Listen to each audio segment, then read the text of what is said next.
just being a janitor, cleaning bathrooms, offices. This is in DC. This is like around 2000, 2001. Just cleaning offices, and then one of the like higher ups at the company that I was cleaning at was there like really far, like late, and I didn't finish cleaning because I fell asleep. You told me Lara. Yeah. Why'd you say her name? You just said it. You said it and stopped yourself. So, but I like that. Like only one lady out of the four. Yeah. 4? There were 4. Yeah. One lady told you their name, and the other ones were. It was like a bank robbery. Like, you said my name. Yeah. Shut up, idiot. Yeah. We're trying to have sex with this janitor that used to be homeless. Sure.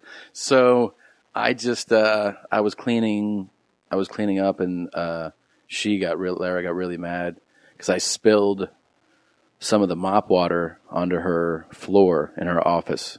Now, was she in the office while you were cleaning? I thought she was gone. Okay. But she came in behind because I had headphones in. I was listening to music, like it was like some 80s rock stuff. And then she came in and she like exploded. She got really mad that I'd spilled the dirty water. And then she was like, "You made a mess." And some of it was on me, some of the water.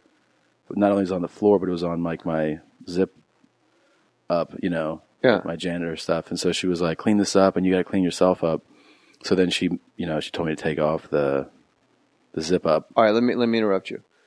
When she tells you to take off your zip up janitor jumpsuit, yeah, the moment she tells you to take it off because it's wet, you immediately think or not that this is exactly how a porno starts. Not immediately. Because I'm so in the moment of being like I was so in fear of losing the job, and she was so mad. You said she was a big bitch too. She was, yeah. She was like a big fucking dude. Yeah, she was like 6'2". Yeah, that's the best part to me. Matt Cohen's in the corner, like, holy shit. That's the most fascinating part about the story is that the chick, the ringleader, you probably were like, oh my god, this is going to be awful, but hey, I'll do it anyway because I'm fucking fresh out of rehab and I'll make it happen.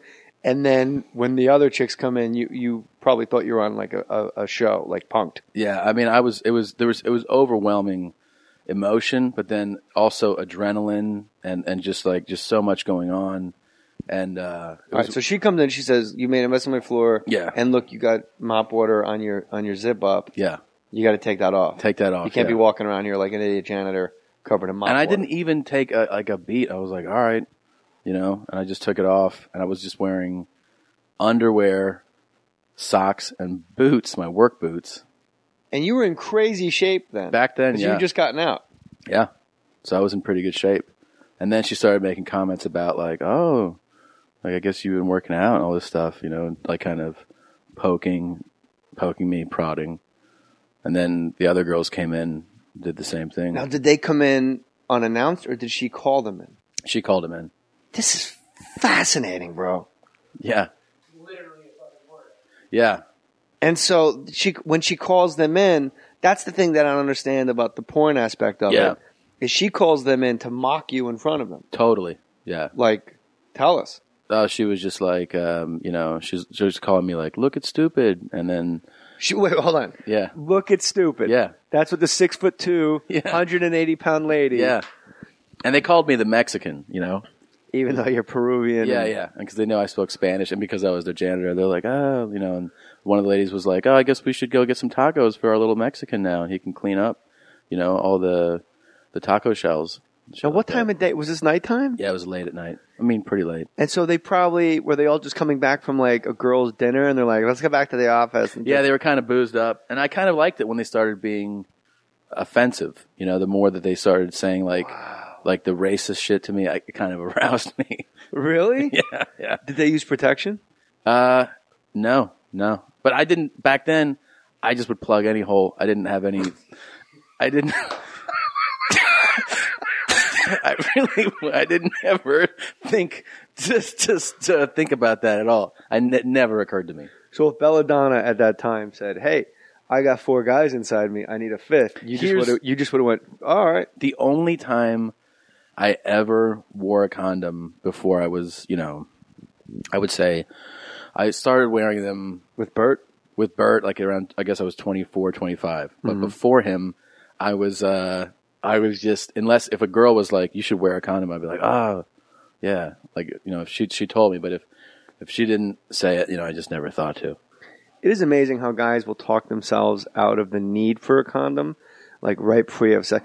Basically, if the girl doesn't have one in her nightstand, Yeah. it ain't happening. Did you use a lot when you were when you're younger? Single? Yeah. You always? Not always, but 90% of the time.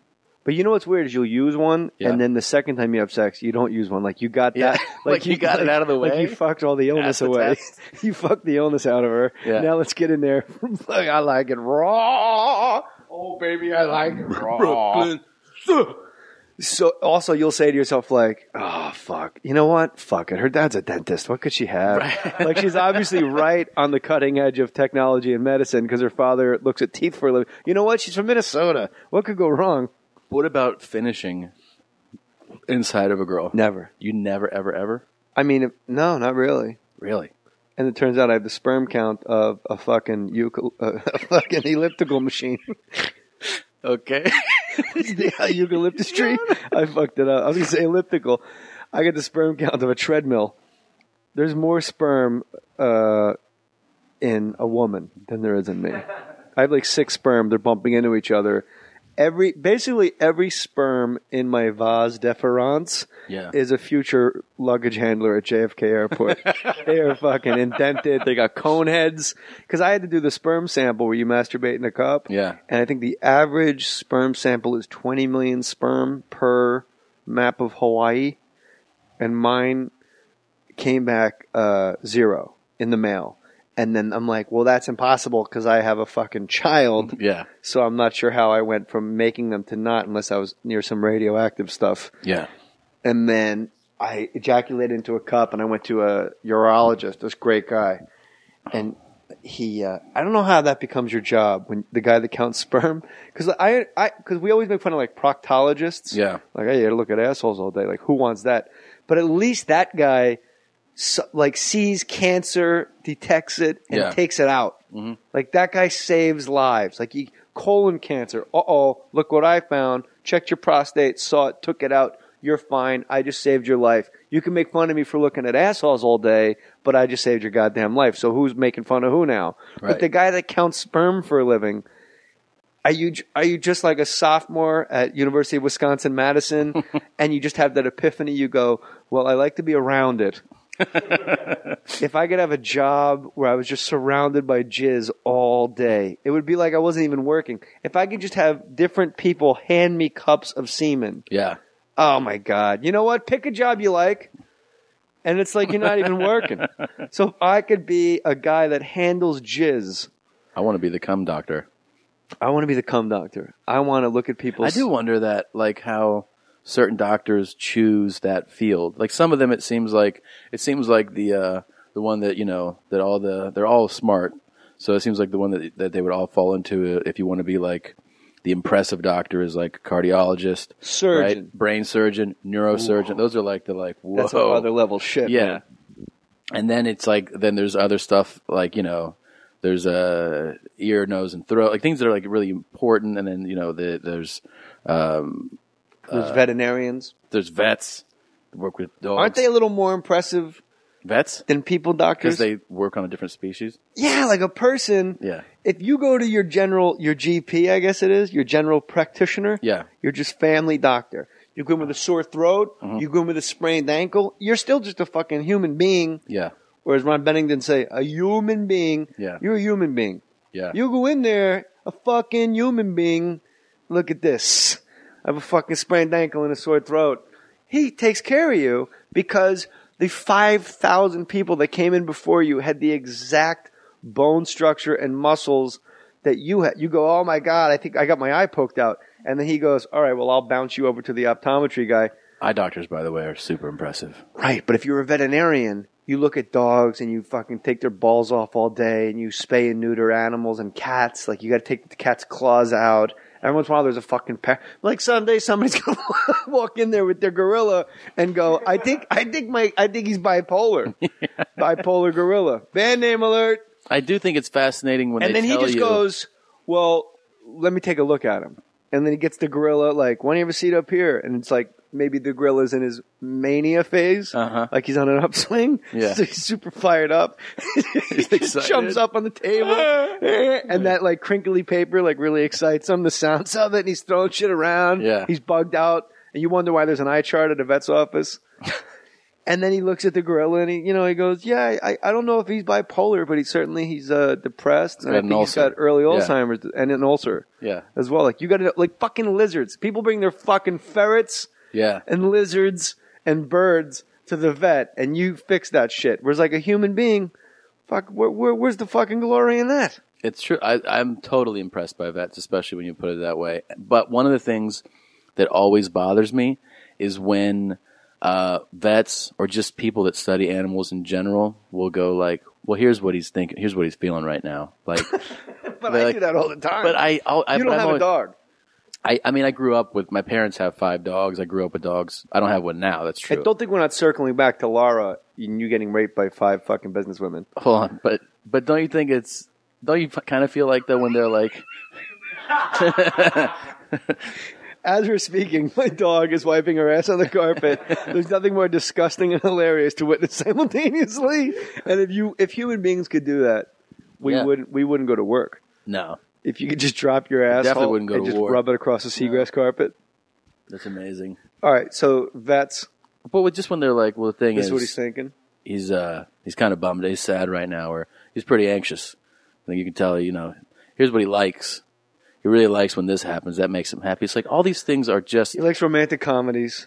assumptions, right? He's not comfortable when the Ouija board comes out. Yeah, or That even bothers him. or even like like Wild Kingdom things will be like, well, these birds, this time of year they feel like the need to do this and that, and they're feeling happy about this. Like, how do you know that the bird feels that way? Louis C.K. had a great bit. I'm sure he probably doesn't do it anymore. God, he's fucking great. Yeah, he's great. He was at the Boston Comedy Club. That's how long ago this bit was. And he's watching like Animal Kingdom. He goes, here in the dawn of summer, we see the lioness who tries to entice the male lion into caring for, and I'm just looking at a lion sniffing another lion's ass. But he did it way better. Yeah. But builds the whole world of Yeah. romantic view of these two animals going to mate. Did you ever think you were going to have a venereal disease? Did you ever have that happen? Were you Yes. like, uh-oh. Yeah, sure. Was it because of how disgusting the person you had sex with was, or was there evidence on your penis? No, just because of the class of person. Really? Sure. I've never had any physical signs. And you like it raw. You never wear the condoms. Yeah. Didn't you ever have a scare? All right. Here's a story that I don't really ever want to tell, but for the sake of No one's going to hear it. Go ahead. for the sake of more stories, Right. I was in the shower once. I was probably 23. I was on Saturday Night Live, and I looked down. And I had a red spot on my penis. It looked like NBC? somebody, NBC? Saturday Night Live. Yeah. Last I checked, yeah. Okay. And I had or Hulu, I believe. Okay. I had a red spot like on my. It looked like somebody put a cigarette out on my penis, but that's something I'd remember. Mm-hmm. Like you're never that, and I was a really bad alcoholic. It's not like somebody puts a cigarette out on your dick and you forget about it. Yeah. That's something like you probably don't go to bed that night. You go, Yeah. whoa. I would have remembered that. It's but like a little smaller than a dime, bright red thing. Like it hurt too. I said, "Oh my God, I'm dying of herpes. This is disgusting, and I'm ruining my life." So I went to my doctor, who was in the village, Dr. Frank, total mob doctor. How about this? We used to go to Dr. Frank. He was on Spring Street down in the West Village, and it wasn't until like 5 years ago where we all found out he was never a doctor. He was a physician's assistant. But he had like a prescription pad. He gave us shots. He fucking stitched up my eye once. Like this guy did it all. He was just a little old guy. Like 5'6", same and like round, like the same height laying down as he is standing up. Yeah. He was the best. And I go in there and I go, "Hey, Dr. Frank, I need to talk to you." And he's like, "What is it, JJ? What's the matter? What happened?" I go, "I think I have herpes." He goes, "You don't have herpes." He just said it to me and I'm like, "Well, can we go in an examining room? Because we're still like out." Immediately he said, "You don't have herpes." Right. I go, "I think I have herpes." He goes, "You don't have herpes." Nah, you don't have herpes. And I go, well, can we go in an examining room? Because we're still out like in the waiting room. There's like little leaguers, like broken arms and stuff just standing around. And he goes, all right, come on back. When we go back, he goes, pull down your pants. And this guy's old school eye tie. He just takes my dick in his hand, like no glove. Like now, like fucking boxing referees wear rubber gloves. Right. Like in case your AIDS blood flies out of your nose or mouth and gets into